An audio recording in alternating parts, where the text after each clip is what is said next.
Ladies and gentlemen, today the Magenta Mix Podcast episode is very special for me. Our guest is a distinguished consultant and a very dear friend of mine who I've known for 25 years.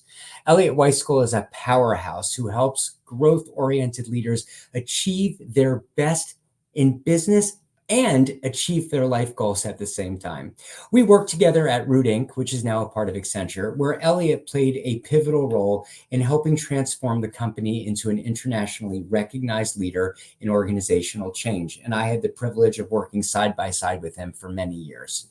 Eliot's impressive client roster includes major brands like McDonald's, Taco Bell, Pizza Hut, he likes the food brands, Charles Schwab, Intercontinental Hotels, Marks and Spencer, and Pepsi.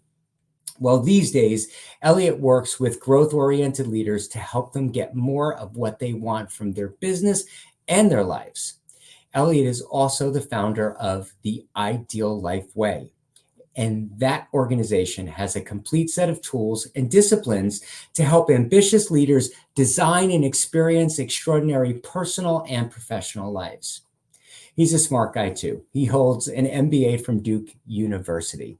And Eliot has also served as board president for a really interesting organization called Portland Backpack. And that just demonstrates his commitment to giving back to the community. And he does that every day. Today, he joins us to share his insights on achieving more by doing less, which I think is a fascinating topic. And I hope you do too. So please help me in welcoming Eliot Wajskol. Eliot, it is so good to see you.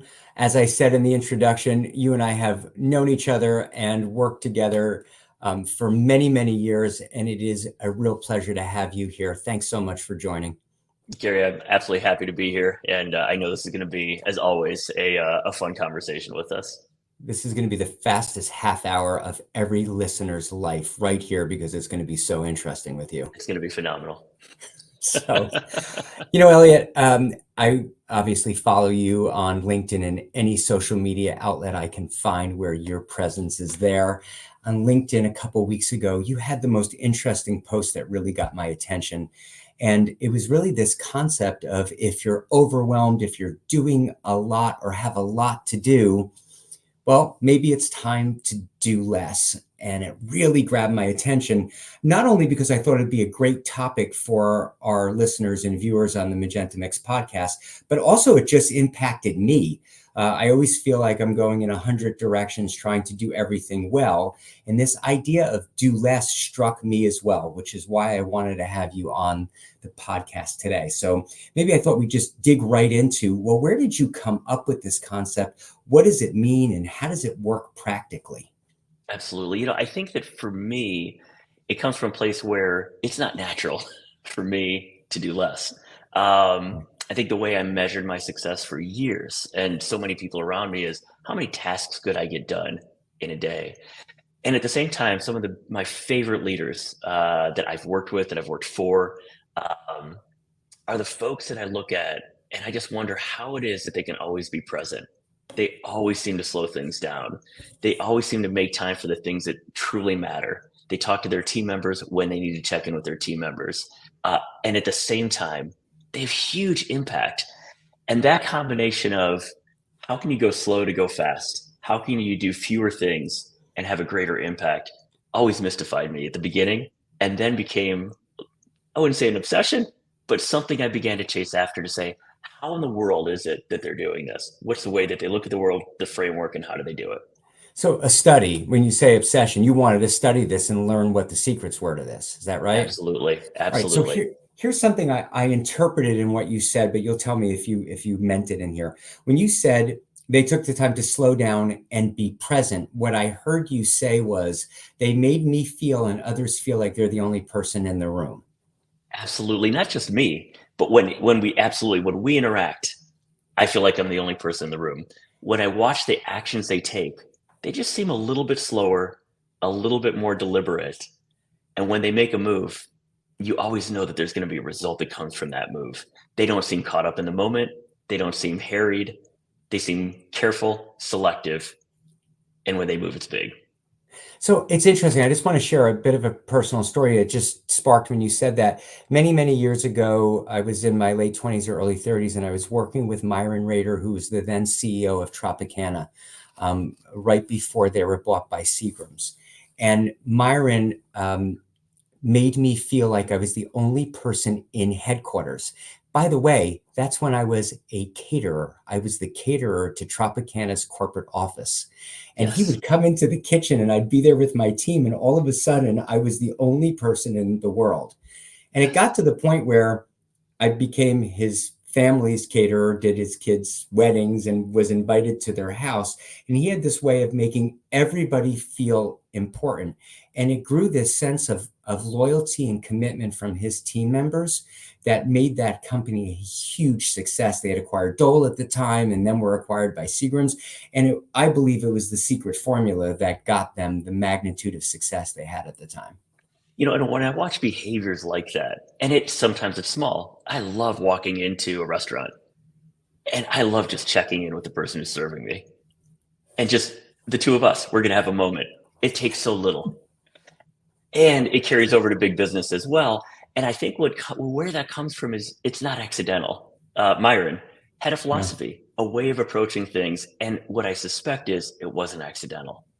That's interesting. He started out his life as a welder in Michigan. His wife said, I married a welder and thought I'd be in for a life of church basement socials, and then ended up in London running Tropicana Europe, whatever thing was, right? So there was something intentional that got him from being a welder in Michigan to being ahead of this great brand. So I believe you're right in that it was intentional. But I'm curious, what are the pitfalls? Because I think there's a lot of Myrons out there that are people like Myron that want to be successful. They want to be great leaders, but they fall into sand traps. What happens? Yes. What are those pitfalls that you find? When I look at whether it's a leader who's trying to drive growth in their business, whether they're just simply trying to execute, I tend to find that there are 5 or 6 pitfalls that the leaders that I work with tend to get into. And the less is more concept carries over to their ability to break through each of those. But what I tend to find is that a great leader is really strong in 6 components or 6 categories, and their teams are really strong in 6 components. One is vision. If I don't have a clear vision for where I'm going, what I'm trying to create, and I don't have a team that's clear on what that looks like, and vision from the perspective I'm clear about my core values and the core focus and who's my target market, my 3-year picture, et cetera. When I'm clear on that, that helps guide. It helps tell me where I should invest my time and energy, where I shouldn't. I think there's a second component or pitfall around people. I've got to surround myself with phenomenal people. I've got to be relentless at that. People who fit my core values and behaviors I want to see all the time. And people who can just execute in the seats that they're in really, really well. When I have that, I can trust them. I can step back. I can focus where I need to. There's a third pitfall that I think happens. Can I pause you before we You get to bet. the third, Eliot? Is it possible that the pitfall there is, and I know that I've seen it, I wonder if you're still seeing it, that there are leaders who actually don't put the best people around them because it could somehow diminish their light. Is that still happening in your world? I think it's less that and less an acute. I think, yes, that's part of it. And I think that either I'm getting my light diminished or I simply don't recognize what it means when I have the right people around me. Because Oh, if I can truly recognize that I have a unique ability, things that I love doing and I'm phenomenally great at, and for all of us, it's about 2 or 3 things that we're truly outstanding at. If we're in the right seat in our organization, if I'm the right leader, those happen to map together. And the more time and energy I can spend where I'm truly great and I love doing this type of work, and yes. the less I spend doing things I don't like doing and I'm not great at, things I'm okay at, but I shouldn't be doing anymore, the more that I can shine, my team shines. Sure. I can't get there unless I have a great team. And I think too many leaders don't recognize that that's a fundamental to them doing their Understand. best work. Thank you. Thank you. That's great. Third Take us to the pitfall. third. Take us to the Third third. pitfall, data. I think that too many leaders don't recognize what are the key measurables that drive their success and their team's success. And I'm talking about 5, 10, 15. I think less is more. If I can truly understand something, I always simplify it. And when I can simplify it, what are the activity-based measurables that are going to lead to the outcomes that I need to have at the end? And if I'm really clear, I think too many of us spend time getting reports and we don't move on data. But if Sure. I'm really clear and we choose to move on it week by week, we'll break through. And again, that allows me to do fewer things because I'm not trying to focus on every measurable. We're just focused on the few that matter. There's a fourth pitfall, which is I think that too many leaders aren't phenomenal at identifying issues before they become large, radically prioritizing which ones they're going to tackle. So we can't do everything all at once, and getting really good at figuring out what's the least amount of work that I have to do to move forward on the issues that really matter.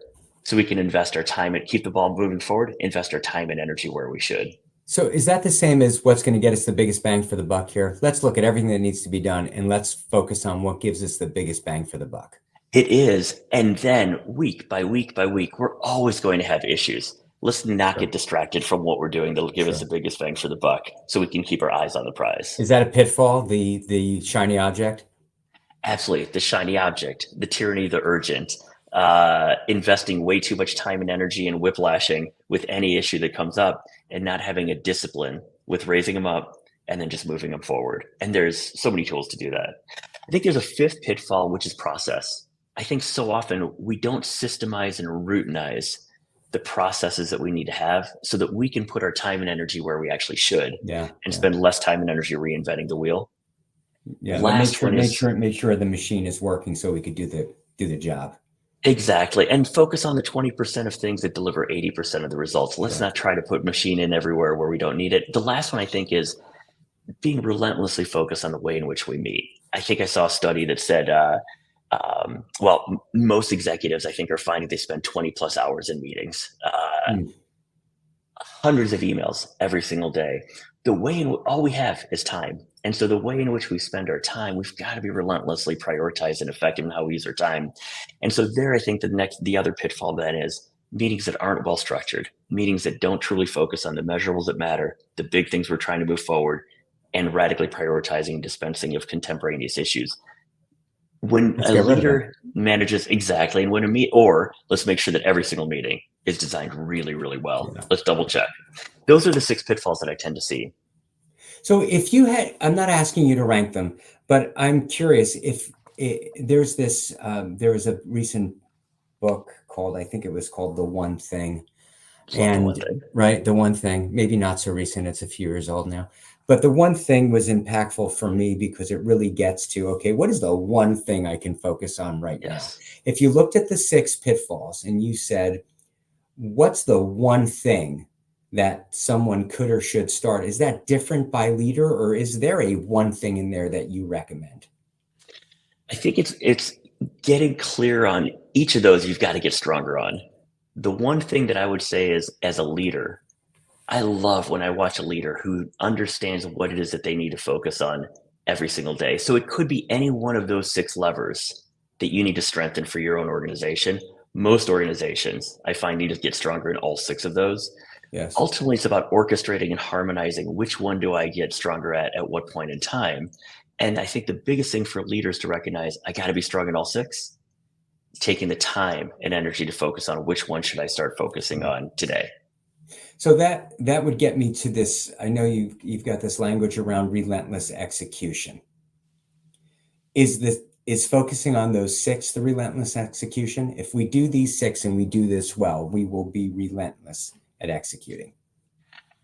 Yes. And I think that within that, for example, if I'm clear when I talk about the vision component on what I'm trying to do every quarter, because I'm clear on where we're trying to be 10 years from now, 3 years from now, I've got a crystal clear picture.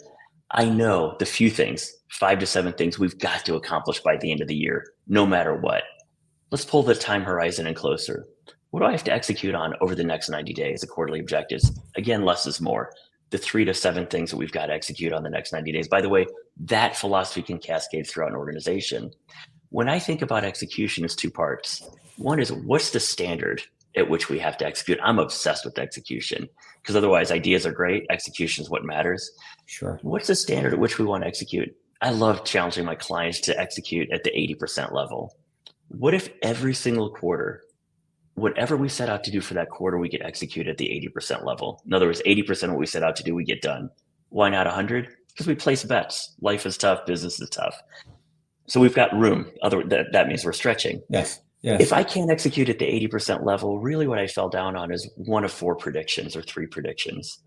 I said something was important, but something else was really important, more important. Great. What can we learn at the end to get better at predicting and calling out what truly is important? Sometimes I'm off with predicting how much can I get done in 90 days? I'm trying to do 180 days of things. Great. How can we learn to get better at predicting? How much can we actually get done? The third prediction mistake that we oftentimes make is something that came up, an issue, a risk. Great. How can we get better at predicting issues and risks so we can execute better? And the fourth challenge is sometimes we just fell down and didn't execute well. Great. Let's go back and figure out what just happened there. That tends to be what I focus on when it comes to execution, and just getting that mindset of how are we going to deliver 80% of what we set out to do quarter by quarter by quarter. So everything that you're describing, Eliot, you and I have both been in the change management business for some decades now. And everything that you're just describing to me sounds like you're asking leaders to rise up above the dailies and really look at why are we here? What are we trying to accomplish? And what do we need to do to get there faster, better? Yes, absolutely. And I think that as a leader, the more that I can be clear about those 6 components: vision, do I have the right people? Are we measuring the right things? Issues, process, how we meet. If I can rise above that as a leader, that allows me to slow things down. That allows me to say, okay, let's do less. Because when we're trying to do everything, it turns into we're doing nothing. And it really requires of a leader to rise above with a framework and a way of looking at the world. Yeah, I love this. Again, I really reached out to you because I was selfish and I wanted to learn more from me. And we're just making all the listeners sit in on my coaching session with you. So thanks for that. How do you start? How does one start? So I'm interested for the individual executive, for the executive team in the company. Where does this start? If I'm not the CEO or the leader, can I adopt this and bring this to my leadership team? If I'm on the front line, if I am the CEO, how do I seed it and make it flourish? Absolutely. So I think that it starts with, if there were a sequence that I had in mind, the very first thing that I would say wherever I sit is, do I have the right people around me? Have I surrounded myself to the best that I can with the people that I really need to have on my team? And recognizing at times there are constraints, how can I be relentless at helping the team around me rise up? Because what we tolerate is what we endorse. I think there's a second component. Let's do that one more time. You what bet. We tolerate is what we endorse. I just want to make sure I understand that. If you turn a blind eye to behavior, actions, attitudes that don't really work, you're basically saying they're accepted here. Absolutely. And if I, as a leader, am not crystal clear on the behaviors that I have to surround myself with, so that everyone in my team can look to the right, can look to the left and say, yep, we're all acting in a certain way. And if I don't truly have someone who gets it, who wants it, who's got the capacity to deliver in the seat that they're in, not that they're flawless, I can always coach them up. But I've got to be relentless about those. Absolutely. Otherwise, is that similar? Yeah, I'm sorry to step on you there, but what I just heard you describe was culture. We have to make sure that we have a cultural norm and that everybody's subscribing to it. Is that right? You bet. Yeah, good for you. And so I think, to your point, I would start there. Do I have the team around me? The second part is, are we clear on our vision? And have I engaged our entire organization in that vision, whatever my team is, whatever the organization is? And I may need to start from the middle, or if I'm from the top, much easier if we're going from top down, as we all know. I think the third component is, do we have the right scorecard? Are we really measuring the right things? And are we acting on it? And I would really encourage people to create a scorecard that you act on week by week.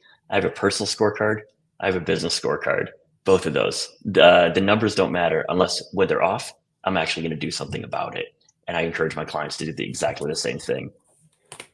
Eliot, one of the most common questions I get when I'm speaking, or even when I hear from people on the podcast, is, I'm not the CEO. Yeah. Right. I'm on the leadership team, but I'm not the CEO. I'm not on the leadership team. I'm a next level leader. When I hear you talk, I'm very inspired, as I'm sure others are. How do I influence my leaders to adopt what it is that you're saying? Yeah. What I would say is 2 things. Start where you are. If you're leading a function, if you're leading a department, if you're leading a business that's part of a multi-unit business, start from where you are.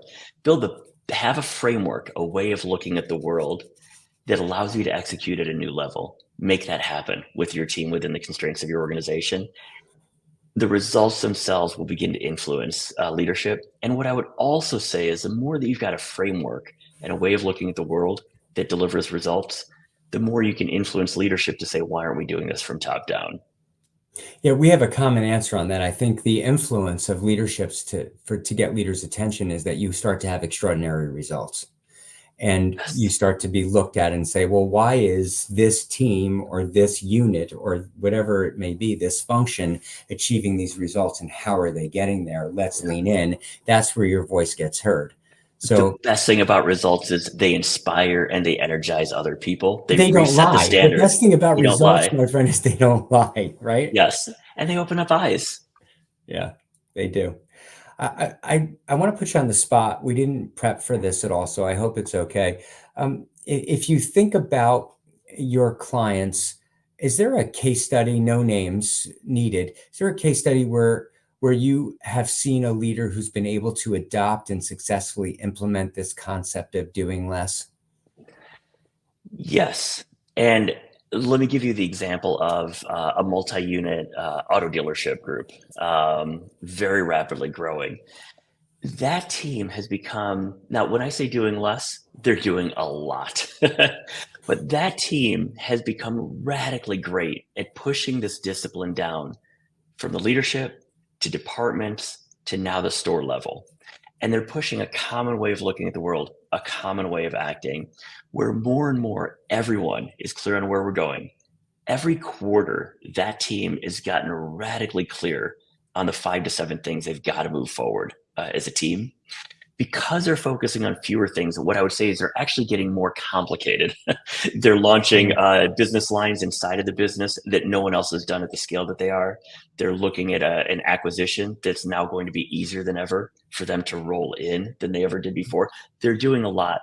But by creating this common mindset and this common discipline with first the 7 and now the 70 leaders in the organization, that's an organization that's focused on doing fewer things, moving the ball forward, hard balls every single quarter, and ultimately making consistent progress on what they're doing. And by the way, they're not at the 80% level yet.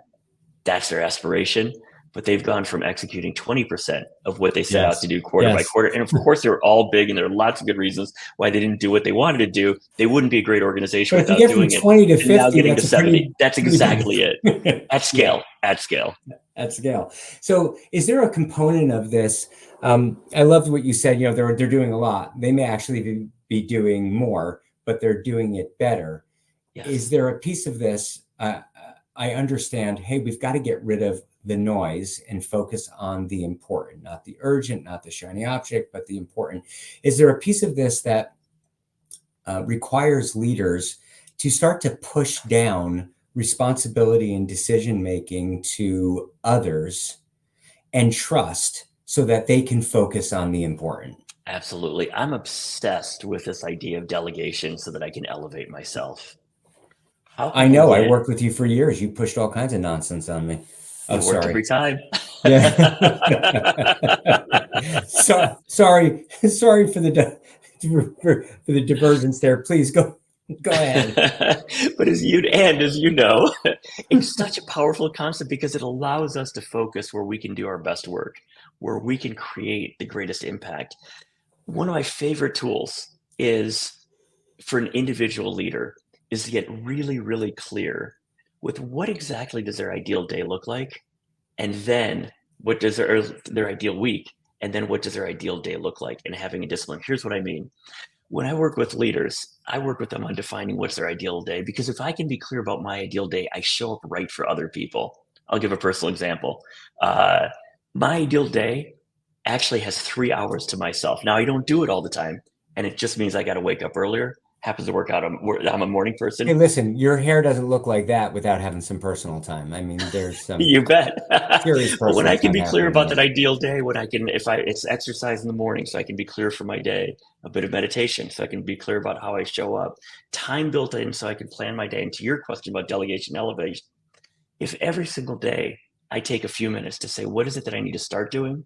What is it that I need to stop doing? Right. And to whom? who do I need some help on? Because if I can't do it efficiently, whose help can I get from someone else? Or how can I delegate something altogether? That allows me to move forward better as a leader. All right, so go back. I understood that. I got it all, but I was fascinated with something that you said, and I just lost it. It was delegate to elevate. Is that what it Yes. was? I need that bumper sticker. I think every leader needs that bumper sticker. And we push it hard. When I'm working with the leadership team, I create a 2x2 matrix. At the bottom, well, you know that I'm dyslexic, Yes. or I play it on TV. So on the bottom right-hand corner are the things that I don't like doing and I'm not good at, which, as you know, for me is just about everything.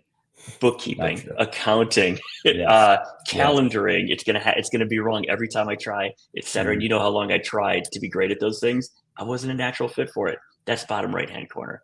Bottom left hand corner. What are the things that you're good at but you don't like doing, or things that you no longer should be doing because they're holding you back? That's at the bottom. At the top right corner, what are the things you like doing and you're good at? At the top left, what are the things that you love doing and you're great at? The biggest 3 to 4, maybe 5 things. Those are your unique abilities. Dan Sullivan talks about the concept of unique abilities, and I love them.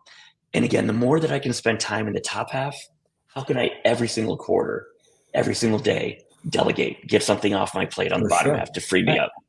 I think that it's also corresponds well with Marcus Buckingham's strengths focus.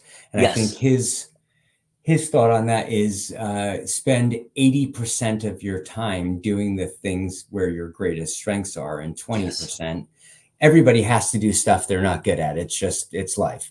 Yes. But spend 20% of your time there. And if I looked at and I mapped it out 3 years ago, let's maybe take it a little bit further back than that. I looked at my time and I realized I was spending 17% of my time where I truly was great and loved doing it. And it was 17? inverted. 17? 17. You And my got goal, to that level of specificity. yes. Wow, that's incredible. And so Now, what it might be would you say it problematic. is now? Yes, of course, problematic. But what would you say it is now? I'd say 80%. 80% doing what I'm great at and what I love, 20% doing the things that fall below that line. So what I hear you saying is that you are adopting what it is that you're helping other leaders with. Absolutely. And it's a game changer. So, Eliot, when you are working with leaders, what's the best outcome? What would they say? Hey, this philosophy, this way of thinking and doing has led to what? Yeah. You know, what I would say is every single time I'm working with a leader and a leadership team, I'm hoping that they walk away saying 3 things. We're now able to run our business better than ever. People are in the right seats, looking at the right data. We're driving growth. But in running our business better and in growing, I'm actually in a position to live the best life I possibly could. That's the best outcome, is when we hit that trifecta. We're running business better, driving growth, and we're in a position to live our best lives. Yeah. So that's the piece I was hoping that you were going to say, and I think is important to mention before our time runs out, is that I think you have a very unique mindset on this, and one that continues to challenge me. When we last had dinner in Portland, I know you challenged me with it, that for many of us in leadership roles, there is we're not necessarily holding at the same time. I can be really successful in business and deliver great work and be having a kick-ass life balance, investment, time. How are leaders accomplishing those two things, living their best life and knocking it out of the park at work? You bet. I think that what you just described is one of the biggest challenges that we have right now. And to that end, I've actually launched a framework, the Ideal Life Way, to help leaders get out of that. And what I believe is that we get into business ultimately because we have a vision for our lives. And what happens all too often is that they become unlinked. We have our business life and our personal life, and they become separate. And at some point in time, we wake up and find that we've invested disproportionate time and energy building amazing teams, because okay is not good enough in business. But we run the risk of finding that we have okay lives. And okay, why should okay be good enough? It doesn't have to be that. And we lost the thread sometimes. We're now doing great in business, but we forgot that we got into business to live, to deliver on this vision that we had for an amazing life. And so what I truly believe is when we can bring those two together, we become better leaders, we become better parents, we become better partners, we become better members of our community when we find that we can bring the two together. And it doesn't have to be unlinked. And so the work that I'm doing with leaders is really to take a step back, because what I find is that when we can intentionally take a moment to design our lives, we can accomplish the unimaginable. What that looks like, go ahead, Gary. No, go, please. What that looks like is I find that if we get stronger, actually in 6 components on the life side, amazing things happen. And those components are, the first is vision. Have we truly taken a step back to envision what would our ideal lives look like?